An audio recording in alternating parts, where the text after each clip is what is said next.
दुख आ जाएगा, है कि नहीं? वही जीवित थी तो क्या है, आप उसे आप एक ऑटोग्राफ दे दीजिए, एक फोटो हो जाए, सेल्फी हो जाए, इस तरीके से आप आगे पीछे दौड़ रहे होते, राइट? क्यों ऐसा हुआ? अगर हम केवल केमिकल्स ही होते, जैसा विज्ञान हमें बता रहा है, तो केमिकल्स तो वही हैं। एक जीवित व्यक्ति और एक मृत व्यक्ति जो है, उसके अंदर केमिकल्स बदल जाते हैं क्या?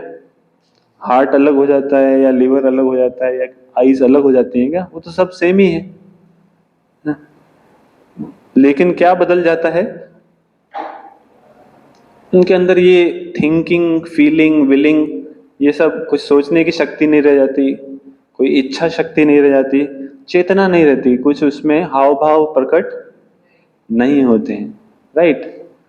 तो यदि हम केवल केमिकल्स ही हैं, तो आपको सारे केमिकल्स लाके दे देते हैं। जैसे साइंस बोलती है ना कि हम अगर केमिकल्स हैं तो उनको सारे केमिकल्स लाके दे दो और जीवित करके बता दो उसको। कोई कर पाएगा क्या? आज तक तो नहीं कर पाया, भविष्य में भी नहीं कर पाएगा। लेकिन जो उनका क्लेम है कि हम सिर्फ केमिकल्स हैं, वो क्या है? रॉन्ग क्लेम है ना? क्योंकि यदि हम केमिकल्स होते हैं तो लो केमिकल्स, बहुत सारे शमशान में जाके डेड बॉडीज हैं, सारे केमिकल्स ले आए और ले दो, उनको दे दो और चलो जीवित करके बता दो एक व्यक्ति को। नहीं कर पाएंगे कभी, एक मच्छर भी नहीं बना पाएंगे, क्योंकि जीवन जो है केमिकल से नहीं आता है। इस पॉइंट को समझना बहुत जरूरी है, क्योंकि ये जो हम सोल की बात कर रहे हैं, तो जीवन के पीछे का स्रोत समझना बहुत जरूरी है। और हम तक अभी तक क्या समझते आ रहे हैं कि जीवन तो ऐसे ही चल रहा है, ऑटोमेटिक केमिकल रिएक्शन हो रहे हैं, जैसा हमें विज्ञान बताते आ रहा है ना। ऐसे ही एक कोर्ट केस हुआ था, उसमें क्या हुआ था, एक व्यक्ति ने किसी का मर्डर कर दिया था। तो उसका वकील उसको बचाने का प्रयास कर रहा था, अलग अलग आर्ग्यूमेंट्स दे रहा था कि जज साहब ये तो गलती से होगा, ये होगा। जब कुछ दलील काम नहीं आई तो उसने क्या बोला कि जज साहब, वास्तविकता में इसने मर्डर नहीं किया है, इसका जो डीएनए है उसमें कुछ गड़बड़ी हुई, जिसके कारण उसके हाथ के जो मसल फाइबर्स थे वो फायर किए और उसने चाकू ऐसे चला दिया। इसलिए इसको पनिश मत कीजिए, किसको पनिश कीजिए? इसके डीएनए को पनिश कीजिए। तो क्या करेगा जज? आप जज की पोजीशन में होते तो क्या करते?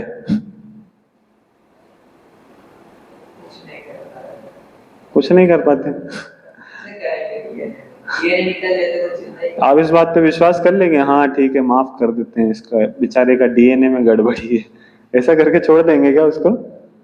नहीं ना। तो ये वैसा ही है कि जब हम बोल रहे हैं कि ये सिर्फ खाली बातें हैं कि हम केवल केमिकल्स हैं, हमारे केवल रिएक्शंस हो रहे हैं। ऐसे ही एक रशिया में एक केस हुआ था, आर्मी रिक्रूटमेंट होता है ना, जैसे यहाँ अपने यहाँ अग्निपथ अभी स्कीम लागू हो गई है, तो उन्होंने रिक्रूट किया। तो आर्मी में रिक्रूट करने से पहले एक मेडिकल टेस्ट होता है, पाँच पाँच दिन, जैसे भारत में एसएसबी होता है तो 5 दिन एग्जाम होती है, फिर एक दिन मेडिकल टेस्ट होता है, जिसमें चेक किया जाता है कि व्यक्ति मेडिकली फिट है कि नहीं, आर्मी में एंटर करने के लिए बॉडी फिट होनी चाहिए।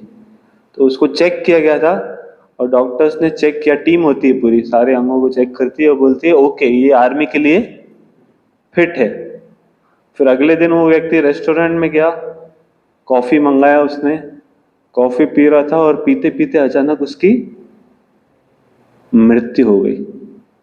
तो अचानक से पेपर में खलबली मच गई कि अरे अरे अरे ये देखो, ये तो आर्मी में जाने वाला था कल और अचानक मृत्यु हो गई। लगता है आर्मी वाले भी घूस खाते हैं, ऐसे ही लोगों को पास कर देते हैं, फिट व्यक्ति कैसे मर गया? तो फिर से टेस्ट किया गया उसके बॉडी को और कुछ मिल ही नहीं रहा था, गड़बड़ी, सब सही था, वैसा का वैसा ही केमिकली देखा जाए तो, लेकिन फिर भी मृत्यु हो गई। इसका मतलब क्या है कि हम केवल केमिकल्स नहीं हैं। जीवन जो है वो केमिकल्स से नहीं आता, ठीक नहीं, उल्टा जीवन से केमिकल आते हैं। इसका चार्जर लगाना पड़ेगा। तो केमिकल्स से जीवन नहीं आता, उल्टा क्या होता है, जीवन से केमिकल्स आते हैं। समझ पा रहे हैं इस बात को? जैसे एक नींबू का पेड़ है, नींबू के पेड़ से जो रस निकलता है उससे सिट्रिक एसिड बनाता है ना? तो सिट्रिक एसिड किससे बनता है? नींबू के पेड़ से, नींबू का पेड़ क्या है, जीवित है ना, वो बढ़ता है, उसके अंदर जीवन है। वहीं सिट्रिक एसिड से आप नींबू बना सकते हैं क्या? नहीं बना सकते। तो जीवन जो है केवल केमिकल्स नहीं है। तो ये जो फिलॉसफी जो हमें पढ़ाई जा रही है आजकल कि हम बंदर से आए, हम केमिकल्स हैं, इसको समझना बहुत आवश्यक है। तो अगर जीवन जो है बहुत महत्वपूर्ण है, जैसे मान लीजिए आपका कोई मित्र है ना, और उस बहुत अमीर है और उसके पास मर्सिडीज बेंज गाड़ी है। कितने की होगी मर्सिडीज बेंज? सबसे लोअर मॉडल मान लो 30 लाख का होगा। ठीक है, आप यहाँ से निकले अहमदाबाद के लिए, और अचानक अहमदाबाद में जाते जाते आप पीछे बाइक से आ रहे थे, वो पहले निकल गए थे आपके मित्र, तो उस बेचारे का एक्सीडेंट हो जाता है रास्ते में, और गाड़ी डिवाइडर में ठुकी पड़ी है और वो बेचारा लहूलुहान होके पड़ा हुआ है, और आप पीछे पीछे आए बाइक से और देखिए ये हालत हो गई उसकी। तो अब आप क्या करेंगे, किसको बचाएंगे? गाड़ी को बचाएंगे कि आदमी को? आदमी की वैल्यू कितनी है और गाड़ी की वैल्यू कितनी है? 30 लाख। किसको बचाएंगे आप? 30 लाख के 110? 110 को बचाएंगे? अरे भाई थोड़ा हिसाब किताब लगाओ, आप लोग गुजराती हैं, बिजनेस में एक्सपर्ट हैं। सोचिए थोड़ा, किसको बचाएंगे? हैं? 110 को ही बचाएंगे। भले ही वो लोग कुछ भी कहें कि ये 110 का है, लेकिन वो गाड़ी से ज्यादा महंगी है कि नहीं? क्यों वो इतनी वैल्यू है उसकी? वो तो 110 का ही केवल केमिकल है उसमें, और बेंज में बहुत ज्यादा केमिकल खर्च हुए हैं, फिर भी क्यों बचा रहे हैं उसको? उसमें कुछ ऐसा ऐसा कुछ विशेष है जिसके कारण उसका मूल्य केवल केमिकल्स नहीं, उससे कुछ ज्यादा है। साइंस नहीं बता पा रही है क्या है, लेकिन वो जो जीवन शक्ति है जिसके कारण ये उसके अंदर थिंकिंग, फीलिंग, विलिंग, ना, इच्छा शक्ति, सोचने की शक्ति, महसूस करने की शक्ति, बोलने की शक्ति जो आ रही है उसके अंदर, वो कहाँ से आ रही है? उस जीवन शक्ति से आ रही है। और वो जीवन शक्ति केमिकल से नहीं आती। अगर केमिकल से आती तो केमिकल तो हम हर रोज गटर में बहाते रहते हैं इतने सारे। एक मनुष्य को गटर में फेंक दो, तुरंत पुलिस आ जाएगी, है कि नहीं? वही हम रोज केमिकल बहा रहे हैं, तो हम केवल केमिकल्स नहीं हैं। तो अंतर क्या है एक जीवित और मृत शरीर में? शरीर तो वही है, लेकिन जो जीवन शक्ति है, आत्मा, वो क्या हो जाती है? चले जाती है। इसलिए व्यक्ति क्या आ जाता है? मृत घोषित कर दिया जाता है। जैसे कि भगवत गीता में भगवान श्री कृष्ण कह रहे हैं, न जायते म्रियते वा कदाचिन। आत्मा ना तो जन्म लेती है और न कभी मरती है। केवल क्या होता है? शरीर में परिवर्तन होता है ना। जैसे बचपन से लेकर हमने शरीर बदला है अभी तक, और मृत्यु के पश्चात एक और शरीर मिल जाता है। ये है केवल डिफरेंस। आत्मा वही है। जैसे तुरशाल, आपको बचपन में मम्मी क्या बोलती थी? हैं? कोलू? गोलू? अभी भी गोलू से बुलाते हैं नाम से कभी कभी। तो गोलू कौन था, वो बचपन वाला क्या अभी? अभी कौन है फिर? वही है ना। तो गोलू कौन है? आप बचपन में तो गोदी में आ जाते थे, छोटे से थे, अभी इतने बड़े हो गए हैं, है ना? तो फिर गोलू कौन है?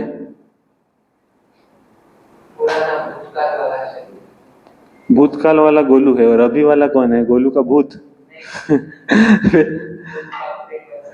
गोलू का अपग्रेड वर्जन। गोलू ने अपग्रेड कर लिया अपने आप का। कौन सा वर्जन है ये? कितनी एज है आपकी? 18+। गोलू 18+। जो छोटा था वो गोलू 3.0। ऐसा। तो कहने का मतलब क्या है, गोलू वही है, गोलू का शरीर बदल गया है। है ना। तो जो जीवन शक्ति है वो क्या है, शरीर से अलग है। समझ पा रहे हैं इस बात को? जैसे एक सिंपल सा हम एक्सरसाइज करेंगे, उसमें आपको जैसे मैं बोलता जा रहा हूं वैसा करना है, ठीक है? बहुत सिंपल एक्सरसाइज है। आप अपनी आंखें बंद कर लीजिए, तो जैसा मैं बोलता हूं वैसा करना है, ठीक है? टच योर नोज, नाक को छूइए, अपने कान को छूइए, अपनी छाती को छूइए, अपने पेट को छूइए, अपने राइट हैंड को छूइए, अपने राइट लेग को छूइए, अपने लेफ्ट नी को छूइए, अपने आप को छूइए, अपने आप को छूइए। ठीक है, थैंक यू। अब आप अपनी आंखें खोल सकते हैं। तो ये मैंने एक्सरसाइज क्यों कराई, इसमें एक बहुत महत्वपूर्ण शिक्षा है। क्या? जब मैंने बोला अपनी आंख को छूइए, तो टच किया, अपने कान, अपने मुंह, अपने छाती, अपने पेट, अपने पैर, लेकिन अपने आप को छूइए तो हम क्या हो गए, कंफ्यूज हो गए। नहीं, कौन कौन कंफ्यूज हो गया कि कहाँ छूऊं मैं? कंफ्यूजन हो रहा था? आपको नहीं हो रहा था? कंफ्यूजन हो गया नहीं? तो ये मेरा हाथ है, ये मेरी आंख है, लेकिन मैं इनसे क्या हूं, अलग हूं। जैसे ये मेरा माइक है, ये मेरा लैपटॉप है, ये मेरा स्पीकर है, ये मेरा कुर्ता है, लेकिन मैं इनसे अलग हूं। वैसे ही ये मेरा हाथ है, ये मेरी आंख है, मेरी छाती है, मेरा पेट है, लेकिन मैं इनसे क्या हूं, अलग हूं। मैं कौन हूं? वो जीवन शक्ति जो इसको चला रही है, जो गोलू जिसको हम कह रहे हैं, वो बचपन में वही जीवन शक्ति अभी भी है, इसके अंदर अभी भी है। और कोई व्यक्ति मर जाता है तो हम क्या बोलते हैं, वो चला गया। कौन चला गया? शरीर तो वहीं रहता है। तो वो जीवन शक्ति हम है। तो हम कौन है? वो जीवन शक्ति जिसको भगवत गीता में क्या कहा गया है, भगवान श्री कृष्ण ने क्या बताया, वो है आत्मा। तो आत्मा कौन है? कोई भूत वूत नहीं है जो पिक्चरों में दिखाया जाता है। आत्मा कौन है? हमारी पहचान, हम आत्मा है। समझ में आ रहा है? यहां तक समझ में आया जो मैंने बताया आपको? तो आत्मा के लिए न जन्म है न मृत्यु है, और वो अजन्मा है, नित्य है। और जब शरीर मर जाता है तो भी उसकी मृत्यु नहीं होती। भगवत गीता 2 अध्याय का 20वां श्लोक। जैसे इस चित्र में समझाया गया है कि आत्मा वही रहती है, शरीर केवल बदलता है। जैसे आप देख पा रहे हैं, एक छोटा बच्चा जन्म लेता है तब उसको XYZ नाम से बुलाते हैं, जब बचपन में आता है तब भी उसी को उसी नाम से बुलाते हैं, फिर युवावस्था, वृद्धावस्था और मृत्यु। लेकिन वो जीवन शक्ति क्या है, वही है। तो ये आत्मा और शरीर में अंतर क्या है वो हमें समझना चाहिए। तो जैसे जो शरीर है वो किस चीज से बना है, मैटर ना, पृथ्वी, अग्नि, वायु, जल और आकाश, आपने सुना होगा पंच महाभूत। और आत्मा क्या है, स्पिरिचुअल मैटर से बना है, वो एंटी मैटर है। तो शरीर के अंदर कोई चेतना नहीं है, वो कुछ महसूस नहीं कर सकता, लेकिन आत्मा के अंदर क्या है, चेतना। चेतना मतलब क्या होता है? हाँ, जीव का लक्षण होता है उस, हाँ, इससे सोचने, समझने, महसूस करने की क्षमता आती है ना। और शरीर बदलता रहता है, बाल्यकाल से युवावस्था, युवावस्था से वृद्धावस्था। लेकिन आत्मा क्या है, स्थायी है, उसके अंदर कोई परिवर्तन नहीं होता। और शरीर क्या है, टेम्पररी, एक ना एक दिन वो एक्सपायर, खत्म होने वाला है। लेकिन आत्मा क्या है, नित्य है। और शरीर वास्तविकता में डेड है, वो मृत ही है। जब तक आत्मा उसके अंदर है तब तक वो काम करता है। तो आत्मा जो है वास्तविक जीवित वस्तु है।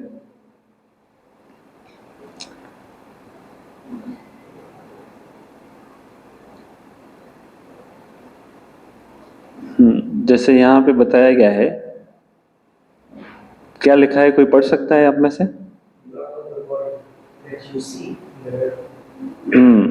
इसका अर्थ क्या हुआ?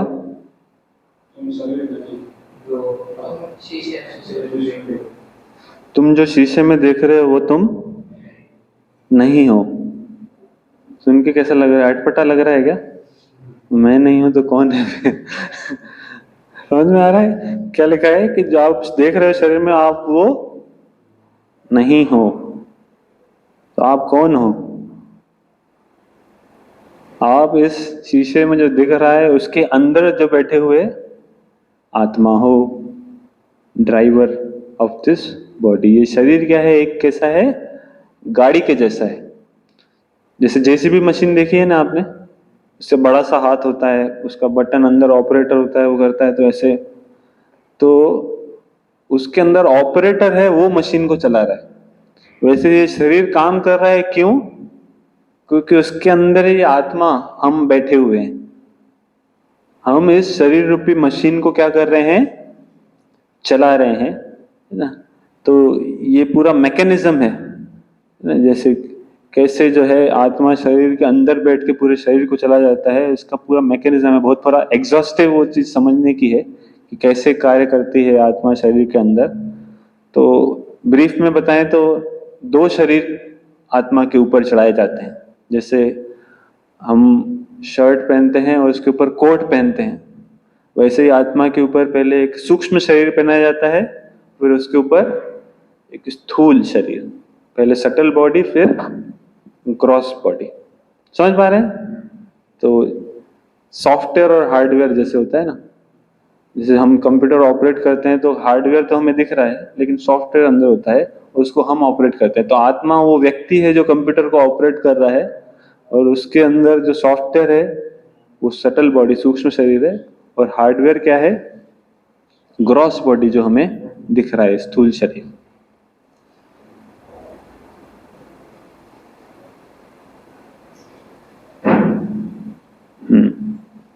तो यहाँ पे दो दृष्टिकोण बताया गया है कि एक है मटेरियल व्यू पॉइंट। यदि हम जड़ दृष्टि से देखें, मैटर की दृष्टि से, तो क्या बोलेंगे कि शरीर किससे बना हुआ है?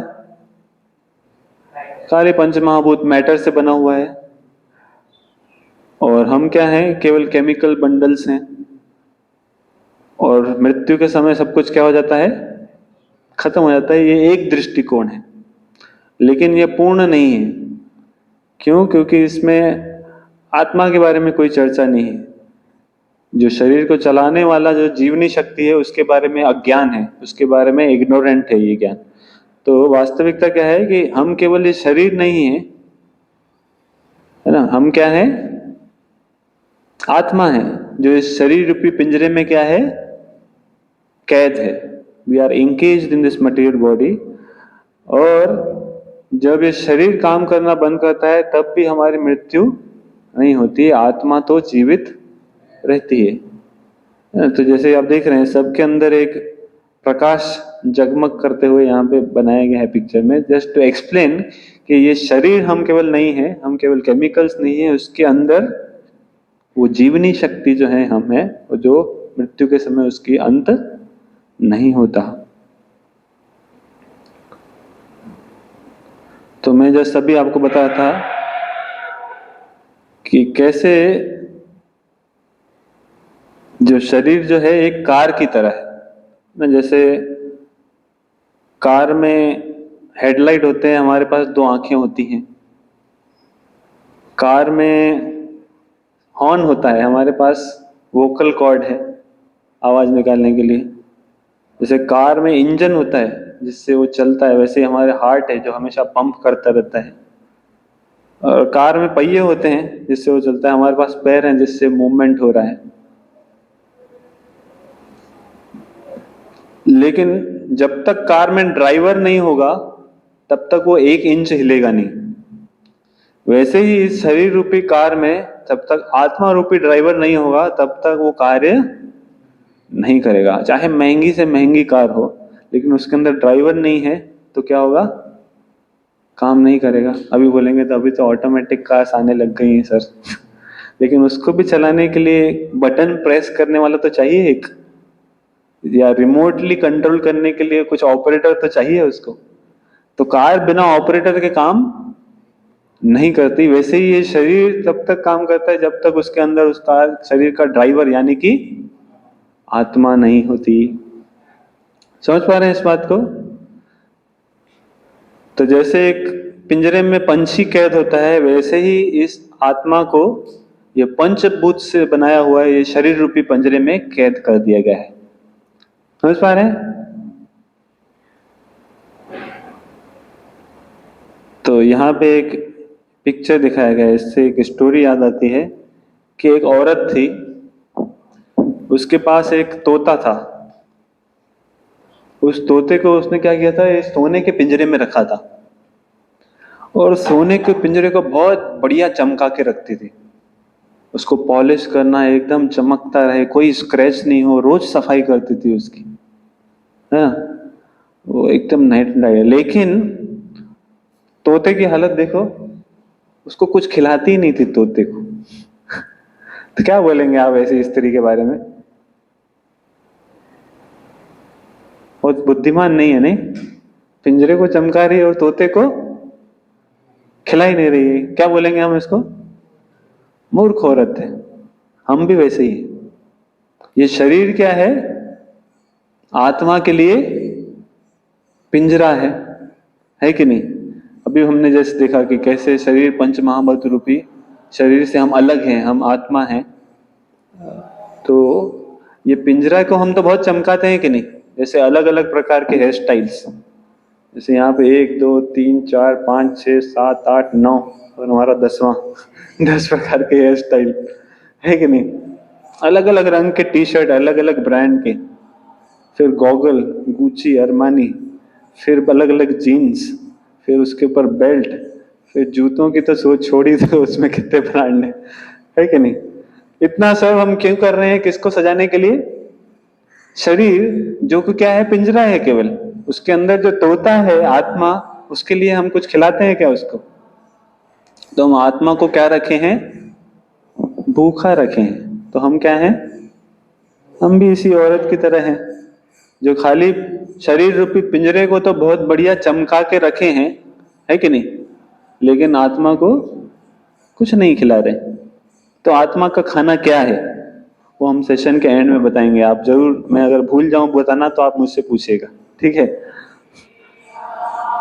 तो हमने ये देखा कि हम शरीर नहीं आत्मा है, ये हमने फर्स्ट पॉइंट अभी तक कवर किया। इसमें किसी को कोई प्रश्न है तो पूछ सकते हैं आप। क्लियर हुआ कि we are not this body, we are inside the body. हम शरीर नहीं है, हम शरीर के अंदर हैं, है ना? तो इसलिए वो मिरर वाला एग्जांपल याद रखिएगा, you are not what you are seeing. जो आप आईने में देख रहे हो, आप वो नहीं हो, आप उस शरीर के अंदर बैठे हो, आप उससे अलग हो। ठीक है, यहां तक क्लियर है? तो एक जीवित और एक रोबोट में क्या अंतर है, उसको भी हमें समझ लेना चाहिए। क्योंकि कई बार लोग बोलते हैं कि मनुष्य एक पावरफुल रोबोट ही तो है, आप आत्मा आत्मा की बातें ही क्यों करते हो? आजकल बोल भी रहे हैं ना कि हम ऐसी मशीन बना देंगे जो मनुष्य की तरह काम करेगी, है ना? एकदम, क्या नाम, नाम में भूलो, एआई भी है, और दूसरा भी एक नाम ही बना दिया उसका स्पेसिफिकली। तो एक तो मनुष्य के जैसे हाव भाव भी, उसके फीचर, स्माइल भी देंगे, आपसे बात भी करेगी, हैंडशेक भी करेगी, और आपसे बात भी कर सकती है ना?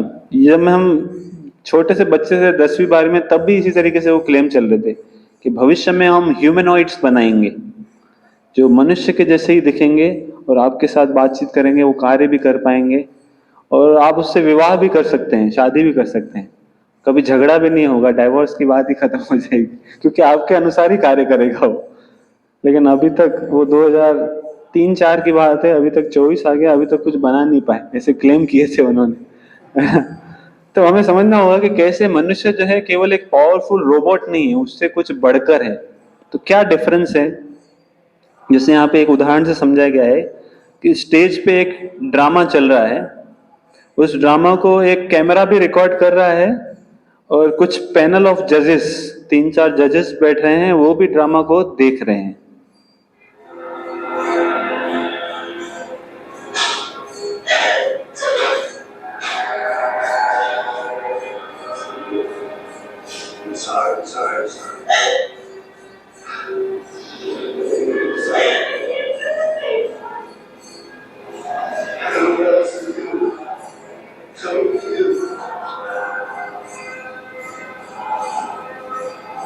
ठीक है, तो ये ड्रामा केमिकल्स भी देख रहे हैं, मतलब कैमरा भी देख रहा है, तो वो कुछ अनुभव कर पा रहा है क्या कैमरा? लेकिन जजेस क्या है, अनुभव कर पा रहा है, राइट? कोई इमोशंस नहीं है उसके अंदर। और जजेस जैसे कॉमेडी फोन देखेंगे तो हा ऐसे हंस सकते हैं, कोई सौरव सीन देखेंगे तो कभी कभी आंखों से आंसू भी निकल आते हैं, है ना? लेकिन कैमरा के अंदर ऐसा कुछ होगा क्या, हंस देगा या आंसू निकल आएंगे उसकी लेंस से? ना, कैमरा के अंदर कोई चेतना नहीं है, लेकिन जजेस के अंदर चेतना है। और एंड में कैमरा कुछ जजमेंट नहीं दे सकता है कि ठीक है ये मूवी जो है ये एडल्ट्स के लिए है, बच्चों को नहीं दिखानी चाहिए। और जो जज हो सकता है वो बोल सकता है हाँ नहीं ये सीन जो है भड़का हुआ है, इसको कट कर दो, इसको A+ या ठीक है UA सर्टिफिकेट दे दो, इस तरीके से वो जजमेंट देख सकता है, राइट? तो ये डिफरेंस है एक रोबोट और एक ह्यूमंस में, कि ये सारे इमोशंस जो है, ये सब फीलिंग्स जो हैं, कॉन्शियसनेस, जजमेंट, थिंकिंग, ये सब रोबोट में नहीं होता है। वो हो सकता है कि आप उसको प्रोग्राम कर दो वैसा रिपीट कर दे, है ना? जैसे एक गांव में एक बार दिखाया जा रहा था कि टीवी पे आ रहा था कि एक रोबोट था, भगवान बालाजी की आरती कर रहा था, एक हाथ में घंटी थी और दूसरे हाथ में क्या था, दिया था, और इस तरीके से घुमा रहा था। और गांव वाले देख के ताली बजा रहे थे, वाह विज्ञान कहाँ पहुंच गया है, रोबोट आरती कर रहा है ना? सुन के कितना देख के अच्छा लग रहा था उनको। लेकिन कोई भी थोड़ा सा भी पढ़ा है इंजीनियरिंग तो उसको पता है ये तो कुछ भी नहीं है, थोड़ा सा मोटर लिया और थोड़ा सा प्रोग्राम कर दिया और उसको कर दिया और वो ऐसे हिला रहा है ना? उसको हाथ में क्या बोलते हैं, एक जूता दे दो वो भी ऐसे ही घुमाएगा वो है ना? उसके अंदर कोई इमोशन नहीं है कि अरे ये बालाजी सारे सृष्टि के मालिक मेरे सामने खड़े हैं और मुझे मौका मिला है उनकी आरती करने का। उसके अंदर कोई इमोशंस है क्या, कोई भावना है क्या? कुछ भावना नहीं है, वो तो रोबोट है, वो प्रोग्राम जैसे कर दिया वैसे करेगा, है कि नहीं? तो एक बार शिला प्रभुपाद जी जो इस्कॉन के फाउंडर हैं उनसे पूछा गया, एक रिपोर्टर पूछ रहा था कि स्वामी जी मैं समझता हूं कि शरीर जो है एक जटिल मशीन के जैसा है और जो थोड़े समय बाद थोड़ा खराब हो जाता है और खत्म हो जाता है, आप आत्मा आत्मा के झंझट में क्यों पड़ रहे हो कि शरीर को चलाने वाली कोई आत्मा है, ये सब विचार लाते ही क्यों हो बीच में? इस तरीके से एक प्रश्न पूछा। तो स्वामी जी ने उत्तर दिया, क्या आपकी कार में वृद्धि होती है, क्या वो ग्रो करती है?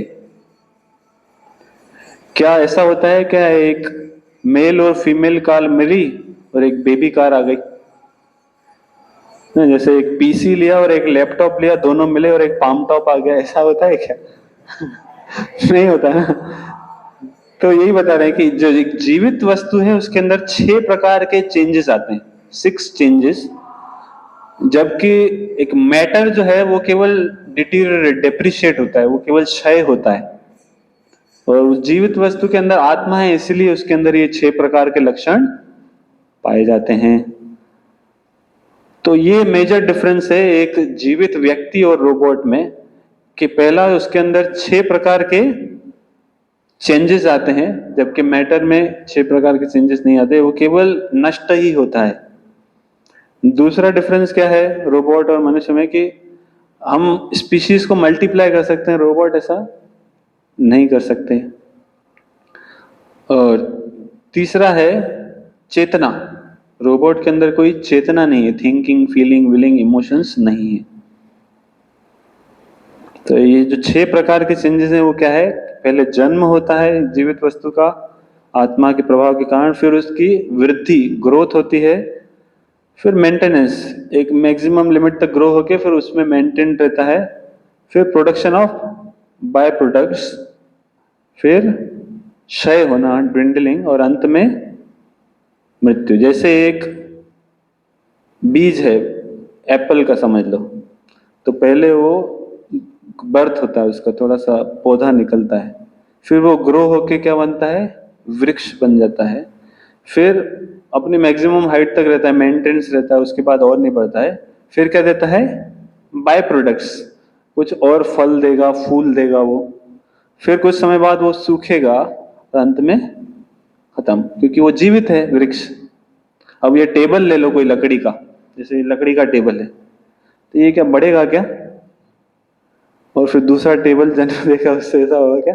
फिर बाद में वो सूख के खत्म हो जाएगा? नहीं होगा, क्योंकि इसके अंदर आत्मा नहीं है। पेड़ के अंदर आत्मा है, इसलिए ये सब चेंजेस। वैसे ही मनुष्य पहले जन्म लेते हैं, हम छोटे से बालक होते हैं, फिर बढ़ते हैं बाल्यवन, फिर युवावस्था, मैक्सिमम हाइट तक ग्रो करके फिर मेंटेनेंस, फिर विवाह के बाद बाय प्रोडक्ट्स हम बच्चे जन्म देते हैं, फिर बुढ़ापा, ड्विंडलिंग, और अंत में मृत्यु। ये 6 प्रकार के चेंजेस किसके अंदर आते हैं? जिसके अंदर जीवन शक्ति है, लिविंग एंटिटी, जिसके अंदर आत्मा का उपस्थिति होता है। हाँ, जैसे यहाँ पे बताया गया है कि birth, growth, maintenance, dwindling and death, ये 6 फेसेस यहाँ पे दिखाए गए हैं।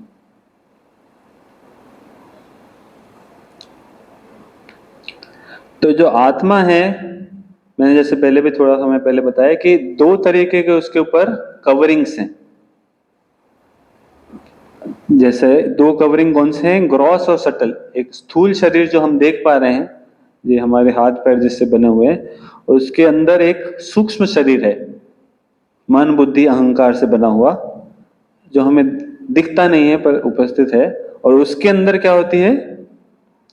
आत्मा ना। तो हमारा जो स्थूल शरीर जो हम देख पा रहे हैं, वो किससे बना हुआ है?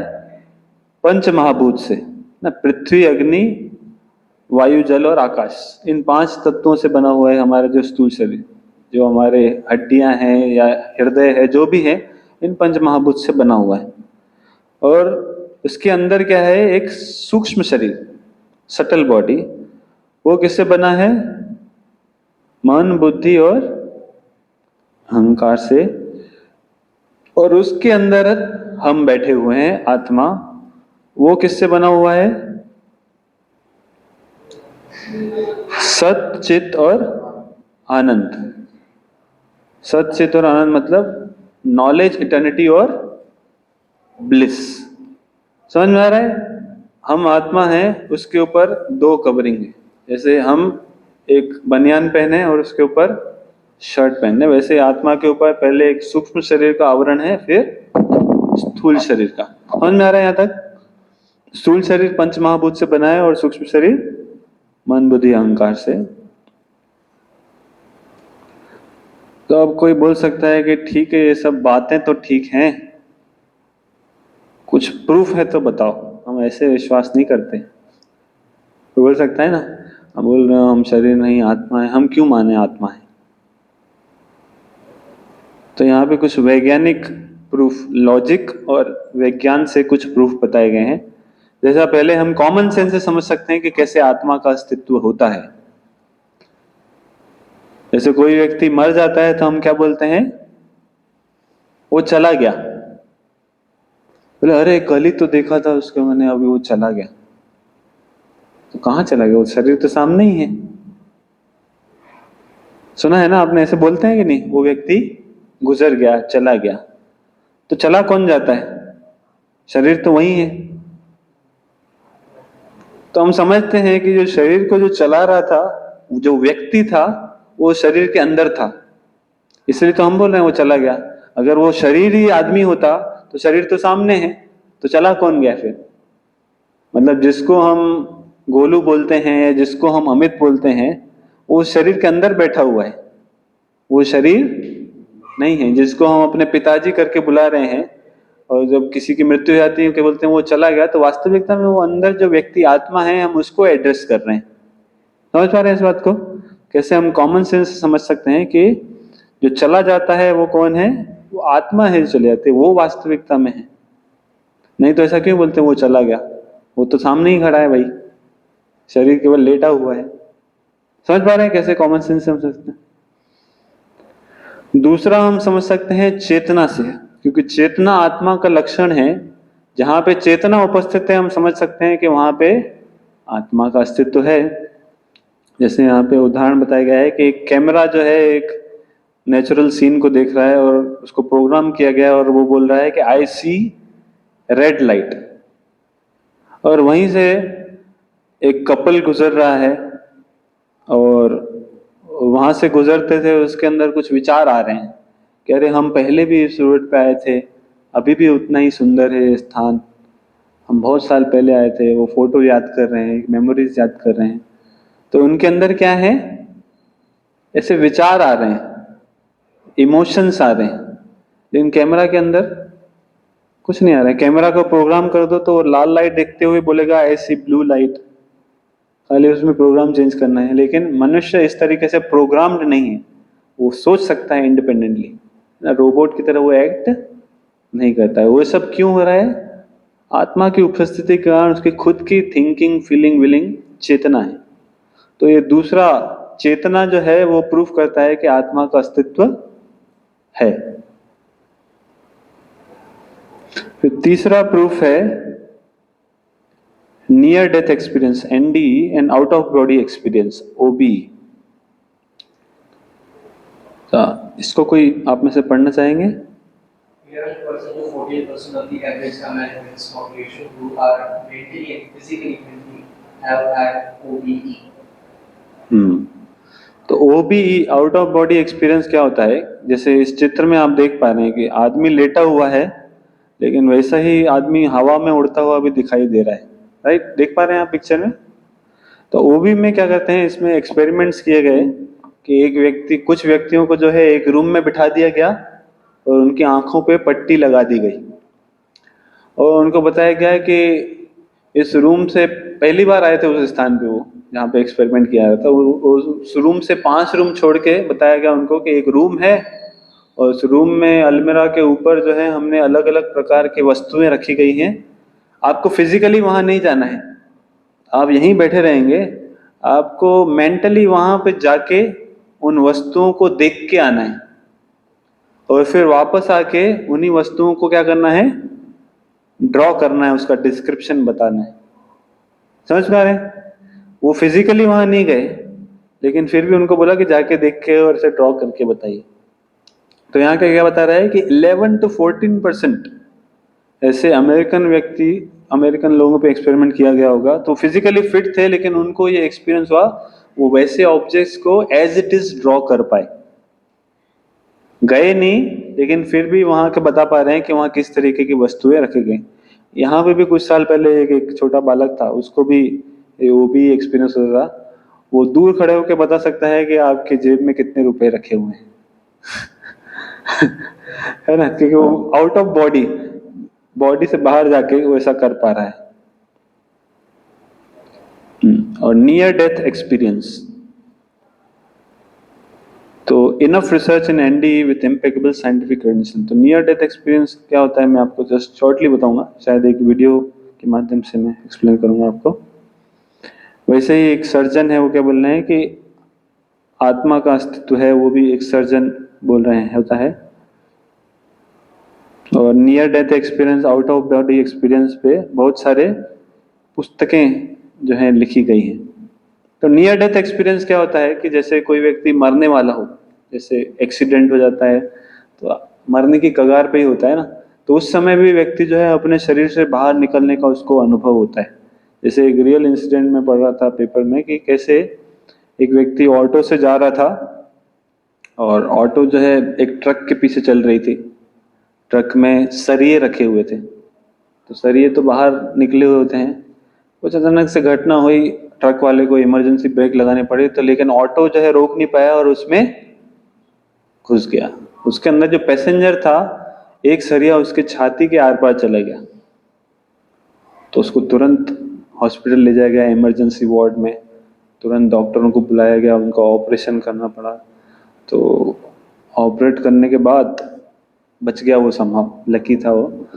डॉक्टर्स आके मिले तो डॉक्टरों को धन्यवाद दे रहा था वो पेशेंट के हाथ, धन्यवाद डॉक्टर साहब, आपने मेरी जान बचाई।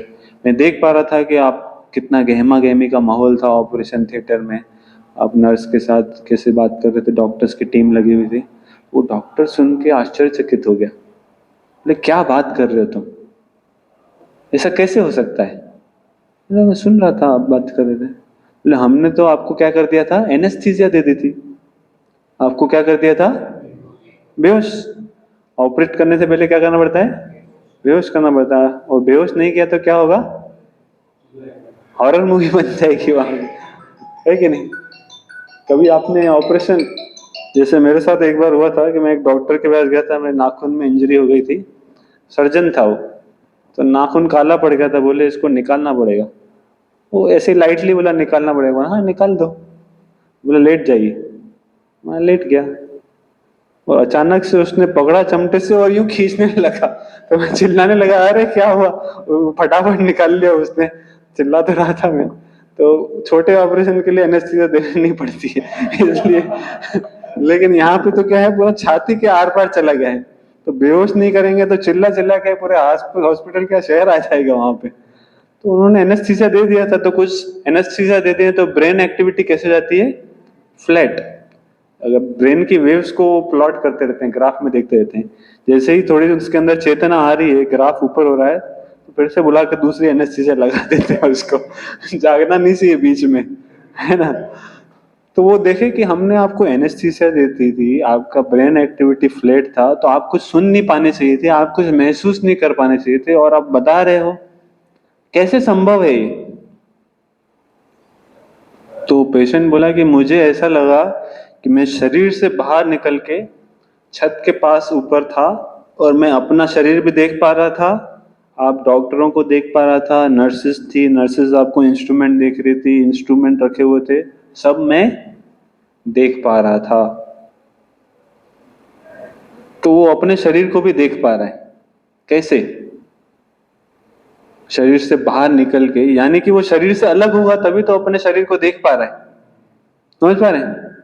आउट ऑफ बॉडी एक्सपीरियंस में भी क्या हो रहा है, वो शरीर से बाहर निकल के कोई ऑब्जेक्ट देख के आ रहा है, फिर वापस आके उसको ड्रॉ कर पा रहा है, मतलब वो शरीर से अलग होगा तभी तो बाहर निकल के फिर वापस आ रहा है। या यहाँ पे मृत्यु के कगार पे है तब भी ऐसा हो रहा है, ऐसा एक दो के साथ नहीं हुआ है, ऐसा नहीं कि इक्का दुक्का केस पकड़ लिया और उसका बाद का बतंगड़ बना दिया, है ना? तो इसे 11 to 12% जैसे बताया, ओबी एक्सपीरियंसेस हुए हैं। वैसे ही बहुत सारी पुस्तकें यहाँ आपके सामने लिखे गए हैं, एनडी और ओबी पे हैं। तो ये क्या है, तीसरा प्रूफ है कि कैसे हम शरीर नहीं, आत्मा है, आत्मा शरीर से अलग अस्तित्व है उसका। पहला प्रूफ क्या देखा था?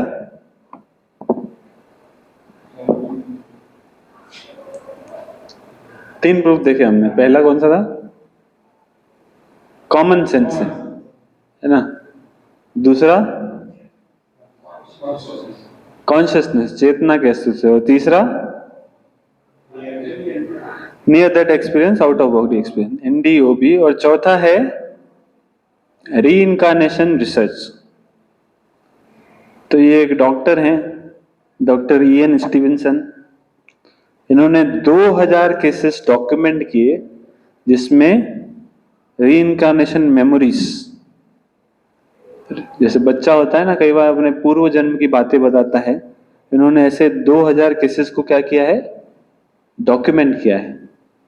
तो इनकी इंटरेस्टिंग हिस्ट्री है कि ये जो वैज्ञानिक थे पहले क्या थे, नास्तिक थे, ये आत्मा वात्मा में विश्वास नहीं करते थे, तो भांडा फोड़ना चाहते थे कि ये लोग कहानियां बना बना के आ जाते हैं कहाँ कहाँ से, मैं सिद्ध कर दूंगा कि ये सब क्या है, फैब्रिकेटेड स्टोरीज हैं, वास्तविकता में ऐसा कुछ है नहीं। इस तरीके से वो क्या बता रहे थे, इस विजन के साथ उन्होंने ये एक्सपेरिमेंट्स चालू किए थे। तो 2000 केसेस उन्होंने डॉक्यूमेंट किए, और भी बहुत सारे रिसर्चर्स हैं यहाँ पे, अलग अलग ऑथर्स के नाम बताए गए हैं। ये एक डॉक्टर के मैं बताया जिसने 2000 ऐसे केसेस डॉक्यूमेंट किए।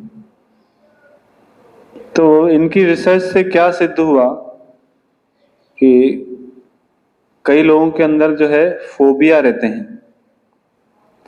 फोबिया मतलब डर होता है, जैसे किसी को पानी से डर होता है, किसी को शार्प ऑब्जेक्ट्स से डर रहता है, किसी को फायर आर्म्स से डर होता है। तो इनके रिसर्च से क्या पता पड़ा कि ये डर क्यों होता है आदमी के अंदर, कि पास्ट लाइफ में जैसा उसका डेथ हुआ है, जैसे किसी का डूबने से मृत्यु हुई है, तो इसलिए इस लाइफ में उसको क्या होता है, पानी से डर लगता है। मेडिकली और कोई रीजन कभी आज तक फाइंड आउट नहीं कर पाए, लेकिन ये इस चीज से रिलेट कर पाए कि किसी का अगर चाकू या ऐसी किसी ऑब्जेक्ट से मृत्यु हुई है तो उनको ऐसी वस्तुओं से डर लगता है, या कोई गन से मारा गया है तो उस वस्तु से डर लगता है। और उन्होंने बताया कि जैसे ये जो जुड़वा हैं, दोनों जुड़वा होते हैं, देखने में हूबहू सेम होते हैं, लेकिन दोनों का स्वभाव क्या होता है, एकदम अलग होता है। एक तेज तर्रा और एकदम शांत सौम्य, एक दिन है तो एक रात है, ऐसा होता है। तो मेडिकली देखा जाए तो दोनों के अंदर जो है जेनेटिक मटेरियल क्या है, सेम माता पिता हैं, यूनाइट हुए तो सेम मटेरियल है, और वो डिवाइड होगा, दोनों में वही मटेरियल है। स्वभाव भी कैसा होना चाहिए, सेम होना चाहिए, लेकिन स्वभाव क्यों अलग हो रहा है, साइंस का इसके पास कोई उत्तर नहीं था। तो इयन स्टीवेंसन क्या बताते हैं कि इन दोनों के अंदर जो है आत्मा अलग अलग है। जेनेटिक मटेरियल भले ही सेम होगा लेकिन आत्मा अलग अलग है, इसलिए उन दोनों का टेम्परामेंट क्या है, अलग अलग है, स्वभाव अलग अलग है। तो यहाँ पे एक हम वीडियो देखेंगे रीइंकार्नेशन मेमोरीज के बारे में। Just a minute.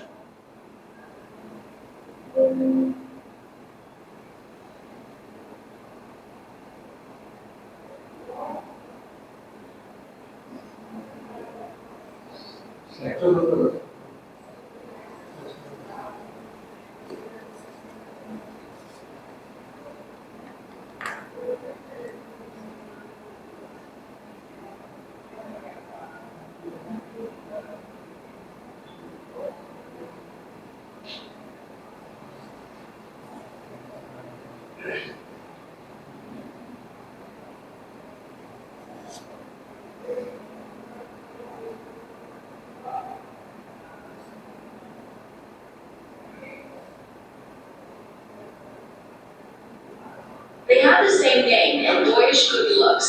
James M. Houston, raised in the Midwest. James M. Leininger, a young boy from the bayou. Whoa! There's something in the eyes. It's undeniable. That's not all they share. So now James Houston's spirit has affected my son, either through reincarnation. I don't know how it happened. I think it's Japanese easiest pie. Initially, what caught my attention to James is extreme fascination with airplanes. And every night he slept with his G.I. Joe action figures, which he named. Here's home video.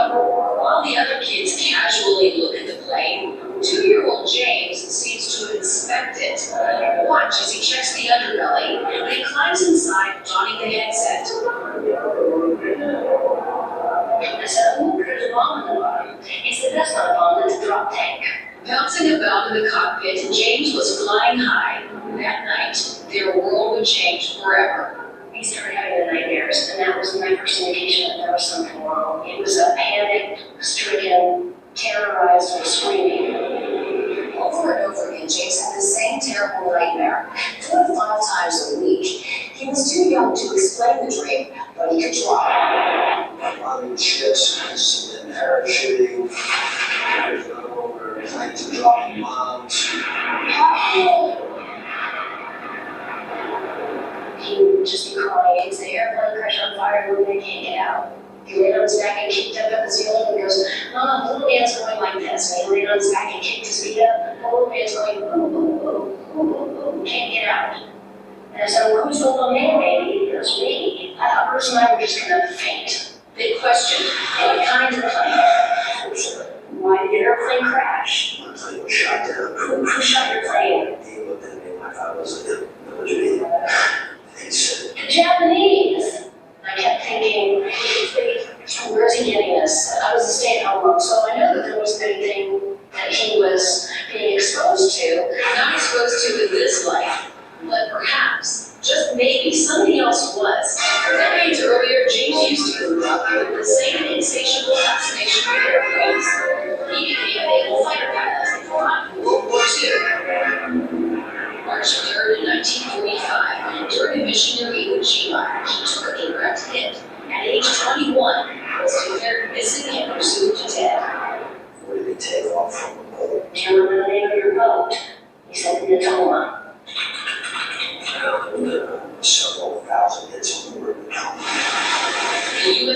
Natoma Bay launched into battle headed for Iwo Jima in the fight for Lady Gulf. Leo Pyatt served on the ship. From his home in Ohio, he organizes the Natoma Bay reunions. That's how Bruce found him. I want to put this to it. He asked a few questions about, know some of the people, or I remember those people, and actually he got very quiet. It was all real. The people and places James described actually existed. And remember those G.I. Joe dolls that James named? Turns out, 3 men with the same names, first and last, served on the Natoma and were killed in action. James said, they greeted him in heaven after his crash. I always asked him, do you remember what your name was? And he always said James. But his name is James. Yes, there was a James and a large shell. I'm kidding about the engine and it was different. They showed Leo the drawings. He was not sure in my mind that he was there. Leo invited James, now 3, to the reunion. James recognized several pilots, even called them by name. You're Bob Greenwald. I'm serious. You never met Bob No, you never met him before. And someone else was invited, James Houston's sister, Anne. And he goes, but it's not Anne, it's Annie. She wasn't my oldest sister. I had an older sister than that. And I said, you did? Who was that? And he goes, Ruth. I mean, Ruth. Annie is what they called me when I was little. Knowing my name and my sister's name, things that my brother did when he was a kid, it's too amazing to describe how he would feel that way, but he does. He considers me his sister. But does she consider James her brother? I think it's probably a reincarnation of my brother.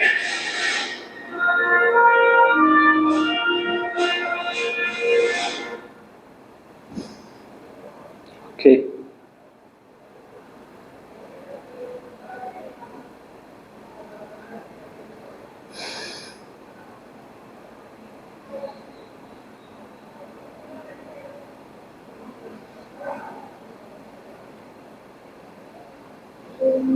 Okay, तो समझ पाए ये video?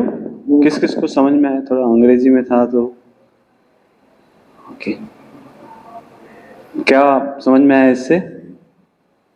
छोटा बच्चा था तो पहले से पायलट बनना चाहता था और उस टाइम जब छोटा था तभी वो प्लेन में अपना इंटरेस्ट लेने लगा और धीरे धीरे उसने फ्लाइट भी चलाया, शिप भी चलाया और 1-2 वॉर भी की। Okay, thank you. आप और कोई पॉइंट? नहीं, और कोई पॉइंट? ये है जो मतलब कि वो उनका दूसरा जन्म था, जो छोटा बच्चा था वो डेथ हो चुके थे, उनका प्लेन में क्रैश हो गया था पानी में, तो उनका दूसरा जन्म हुआ था। फिर बाद में उनको पूरा जुड़ा हो गया मतलब कि मैं यहाँ मेरे सिस्टर ये है, मेरा ये काम करता था, वो पूरा उन्होंने लिखा था। राइट, ये जो बच्चा था बचपन से ही प्लेन से फैसिनेशन था इनका। फिर जब वो प्लेन में जाके आए तो उनको बुरे सपने आते थे दिन हफ्ते में 3-4 बार। तो ये बताता था कि मेरा प्लेन में क्रैश हो गया है, उसमें आग लग गई है, मैं बाहर नहीं निकल पा रहा हूँ। तो इनके माता पिता ने कभी उसको ऐसा कोई दिखाया नहीं था, पिक्चर नहीं दिखाई दे कि वो फैब्रिकेट करके बनाए ऐसा कुछ। तो वो सोचने लगे क्यों आ रहे हैं इसको ये सपने। तो उससे पूछा, अच्छा तुम्हारा प्लेन कौन सा, कहाँ से उड़ा था? तो वो एयरपोर्ट पे जाके देखेंगे, बोला नहीं शिप से उड़ा था। शिप का नाम क्या था? तो उन्होंने बताया नेटोमा बे। तो फिर उन्होंने सर्च किया, फिर पता पड़ा कि हाँ वास्तविकता में ऐसा शिप है जो वर्ल्ड वॉर 2 में लड़ा था अमेरिका के लिए जापान के अगेंस्ट। और फिर वो युद्ध में क्या हुआ था कि ये जो व्यक्ति था पिछले जन्म में पायलट था और वो प्लेन क्रैश हो गया था उस समय उसका। तो उसके जो को पायलट्स थे, वो जो उसके पास डॉल्स थी उसका नाम उसने को पायलट से रखा। और जो बचे हुए व्यक्ति थे वो उनको भी पहचान लिया। उसकी जो पास्ट लाइफ की जो बहन थी, जो उसको देखने में दादी से भी बड़ी दिख रही थी उससे, उसको भी पहचान लिया वो, है ना। और वो बता रहा है कि मेरी एक बड़ी बहन भी है इससे भी, उसका नाम भी बताता था, रूफ नाम बोल रहा था ना। तो उन लोगों को आश्चर्य हुआ कि ये व्यक्ति कभी मिला नहीं है, छोटा सा बच्चा इनसे पहले कभी ना कभी नेटोमा बे में कभी गया है, ये सब कैसे बता पा रहा है। ये एक एग्जांपल है, हमारे पास और भी वीडियोस हैं और केस स्टडी है। ऐसे 2000 केसेस केवल एक साइंटिस्ट हैं, ईएन स्टीवन, उन्होंने डॉक्यूमेंट किए, जिसमें ऐसा नहीं कि कुछ खुद से बना दिया है, प्रूफ करके दिखाया कि वास्तविकता में जो बोल रहे हैं वो वस्तुएं हैं। जो गांव का नाम बता रहे हैं या व्यक्ति का नाम बता रहे हैं, वहां कभी गए नहीं है फिर भी बता पा रहे हैं, है ना। तो ऐसे बहुत सारी स्किल्स भी होती हैं जो पास्ट लाइफ के प्रोफेशन से आती हैं। जैसे श्रीलंका में एक अमीर व्यक्ति के घर में एक बच्चा जन्मा था, तो वो स्ट्रॉ से बनाते हैं ना, थेज्ड चीजें बनाते हैं, टोपियां बनाते हैं या इस तरीके से। उसको पूछा गया तो तुम इतने बचपन से कैसे बना लेते हो? बोले मैं पास्ट लाइफ में जो है मेरा यही काम था। तो बच्चे को किसी ने सिखाया नहीं था, फिर भी वो, जैसे इस बच्चे का प्लेन से बहुत ज्यादा अट्रैक्शन था, क्यों? क्योंकि लास्ट लाइफ में पायलट था, तो इसलिए उसका नेचुरल उसकी तरफ अट्रैक्शन था। तो पॉइंट ये है, ये तो एक साइंटिस्ट, इससे बहुत सारे साइंटिस्ट ने अलग अलग केसेस डॉक्यूमेंट की है। तो इससे हम क्या सीख सकते हैं कि एक पायलट था जो वर्ल्ड वॉर 2 में मारा गया, और एक छोटा बच्चा है वो उस पायलट की बातें बता पा रहा है। ऐसा कब संभव है? जब वो पायलट और ये बच्चे के बीच में कुछ कॉमन होना चाहिए ना, तभी तो वो मेमोरीज इसके पास भी आ रही हैं। तो वो कॉमन क्या है? जैसे वो पायलट का एक सर्कल है बॉडी, और ये बच्चे का सर्कल है, दोनों में कुछ इंटरसेक्शन होना चाहिए, कॉमन होना चाहिए, तभी वो उस मेमोरीज को एक्सेस कर पा रहा है कि नहीं। समझ पा रहे हैं इस बात को? क्या कॉमन है वो? आत्मा। वो आत्मा पहले पायलट के शरीर में थी, अब वो शरीर खत्म होने के बाद ये बच्चे के शरीर में आई है, इसलिए उसके पास वो मेमोरीज भी अभी तक हैं। समझ पा रहे हैं? तो रीइंकार्नेशन जो है एक बहुत सॉलिड प्रूफ है कि कैसे आत्मा का अस्तित्व होता है। ठीक है? तो अभी आपसे कल कोई पूछे कि हम क्यों मान लें यार आत्मा होती है, तो आप क्या बोलेंगे? क्या प्रूफ है आपके पास? 4 प्रूफ कौन कौन बता पाएगा? आप वैसे हाथ ऊपर कर सकते हैं। 4 प्रूफ कौन कौन से हमने चर्चा की? चले 2 प्रूफ कौन किस किस को याद हुए कि हम, ये बताइए क्या नाम है? नहीं, प्रूफ के नाम।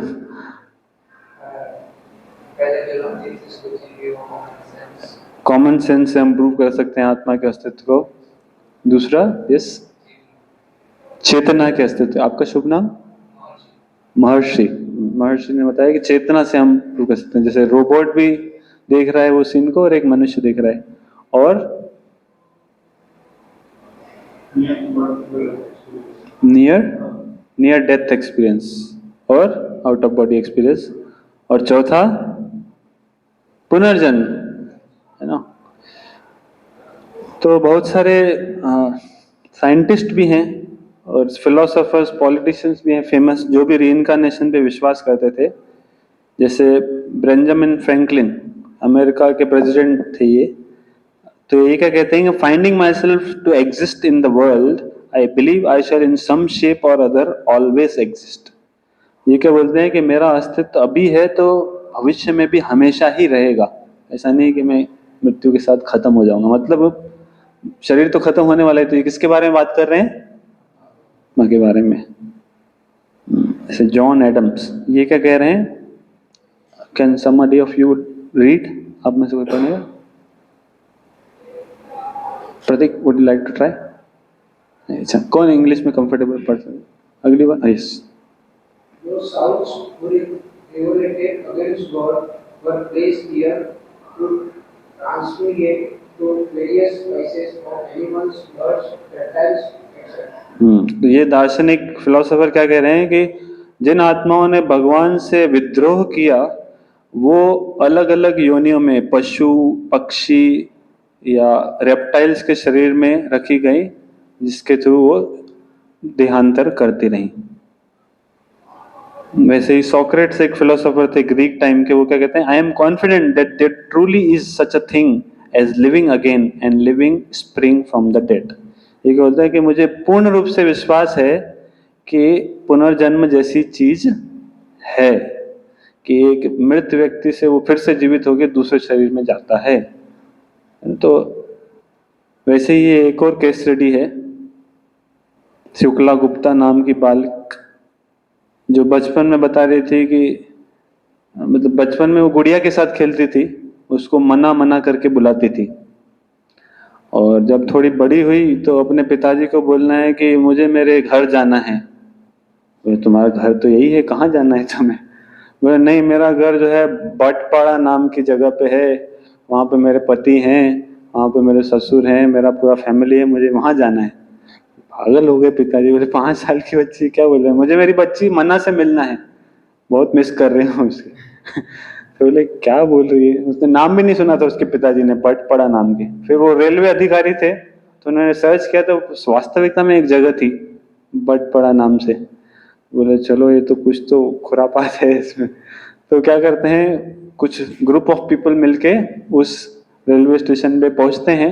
जैसे ही वो स्टेशन पे उतरते हैं ट्रेन से, तो लड़की आगे आ जाती है, छोटी बच्ची 5 साल की, और रास्ता दिखाती है, चलो चलो मैं तुम्हें हमारे घर ले चलती हूँ। पहली बार आए हैं वो गांव में, बच्चे के पिताजी भी, बच्ची तो आई ही नहीं है, रास्ता दिखा रही है। रोड से जाते जाते ले गई, थोड़ी सी कंफ्यूज हो जाती है, घर के सामने खड़े हो जाके घर के पीछे आ जाती है वो। फिर वहां से एक व्यक्ति आता है बूढ़ा सा, तो उसको देख के ऐसे जैसे घूंघट कैसे लगाते हैं स्त्रियां, वैसे वो शर्माने लगी। बोले क्या हुआ? बोले ये मेरे ससुर हैं। तो बोले आइए आइए, वो स्वागत करते हैं बूढ़े व्यक्ति और उनको आगे से ले जाते हैं। बोले पहले यहाँ पे दरवाजा था, लेकिन वो मृत्यु के बाद जो है हमने गेट जो है चेंज कर दिया, इसलिए वो बच्ची कंफ्यूज थी। फिर अंदर जाती है, वो जॉइंट फैमिली, 20 मेंबर्स के नाम बताती है, अपने पति का नाम, उसका फेवरेट खाना क्या है, उसने कोई चीज छुपा के रखी है तो कहाँ पे रखी थी, वो सब बता रही है। सब आश्चर्यचकित है, ये छोटी सी बच्ची कैसे बता रही है। फिर अचानक से घर में एक 25 साल की एक बच्ची लड़की आती है और उसको देख के रोने लगती है और बोलती है मना। बोले मेरी बच्ची आ गई। 5 साल की बच्ची 20 साल को बोल रही है। तो वास्तविकता में वो रो रही थी, इमोशंस उसके रियल थे। क्यों? क्योंकि पास्ट लाइफ में उसकी, समझ पाया ना कैसे उस 5 साल की बच्ची को सब कुछ याद है। तो ये जस्ट एक और एग्जाम्पल है ना। उसने बहुत सारी चीजें रिकॉग्नाइज की, अपना घर, mother in law, father in law, husband, daughter, husband, है ना, अपना पेट नेम, सब चीजें बता पा रही थी अपने देवर और उनका। तो ये जो है हमने डिस्कस किया कि कैसे साइंटिफिक प्रूफ है आत्मा के अस्तित्व का, तो उससे हमें क्या लेना देना, आत्मा का अस्तित्व होता है तो ये प्रश्न उठ सकता है। तो जब हम ये मैकेनिज्म समझेंगे तब हमें पता पड़ेगा कि हमारे से क्या लेना देना है रीइंकार्नेशन का। तो मृत्यु के समय क्या होता है, जैसे इस चित्र में दिखाया गया है कि जैसे बूढ़ा व्यक्ति जब मरता है या कोई भी व्यक्ति जब मरता है तो हम एक शरीर छोड़ते हैं और फिर दूसरा शरीर, माता के गर्भ में हम प्रवेश करते हैं। और वो माता का गर्भ जरूरी नहीं है मनुष्य का ही हो, जो 84 लाख प्रकार के शरीर हैं, योनियां हैं, उसमें से हम किसी भी एक शरीर में जा सकते हैं। तो इसलिए मनुष्य जीवन क्या है, एक अपॉर्चुनिटी है, वो एक जंक्शन है जहां पे हमें मौका मिला है तैयारी करने के लिए। यदि हम सही चॉइसेस करेंगे तो will be getting promoted higher. अगर हमने गलत कार्य किए प्रकृति के विरुद्ध, भगवान के नियमों के विरुद्ध, तो then will getting lower species, animal species में हमें जाना पड़ सकता है। समझ पा रहे हैं कि बहुत सीरियस बिजनेस है मनुष्य जीवन जो है, क्योंकि केवल यहाँ पे ही अपॉर्चुनिटी है जहाँ पे हम चूज कर सकते हैं कि we want to go up और डाउन। तो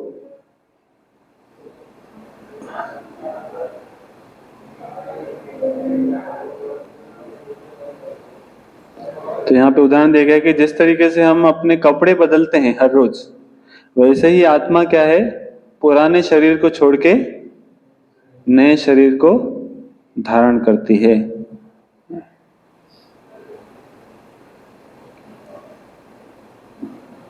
तो हमें भी अगला शरीर बदलना है, इसलिए हमें क्या करना चाहिए, तैयारी करनी चाहिए।